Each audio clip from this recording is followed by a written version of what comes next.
ভাই মালগুলা কোথায় পাঠাবো একটু ঠিকানা দেন। সিয়াম, একটু পরে কথা বলতেছি। মামা এখানে আসেন। তোর তো বিশাল প্রজেক্ট। মামা দোয়া করবেন। একটা কথা বলতো, এই কাবাবটা কেমনে খায়? খেজুরের রস আছে না, খেজুরের রসের ভিতরে এই কাবাবটা 2 দিন ভিজে রাখবেন।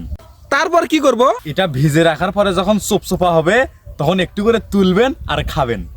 মামা আসেন, আমার পুরো প্রজেক্ট আপনাকে দেখাই। মামা আসেন, দেখেন এখানে আছে 50 পিস শিক কাবাব। আসেন দেখেন, এই পাশে আসেন মামা, আসেন আসেন আসেন দেখাচ্ছি, আসেন। এ মামা, দেখতেছি তোমার তো বিশাল কারবার। এখানে এটা কালকে তৈরি করছে, ঠিক আছে? এখানে শিক কাবাব আছে প্রায় 30 পিস। আসেন মামা আসেন, আমার ব্যবসা সম্পর্কে আপনি কিছু জানেন? ধারণাই নেই আপনার। আসেন, লাইন দেখেন একবারে মাথা পর্যন্ত, দেখছেন? আসেন আসেন। মামা, তোমার ব্যবসা সম্বন্ধে কিছু বলো তো। আপনারা যদি এই শিক কাবাব নিতে চান আমার সাথে কমেন্ট বক্সে যোগাযোগ করুন।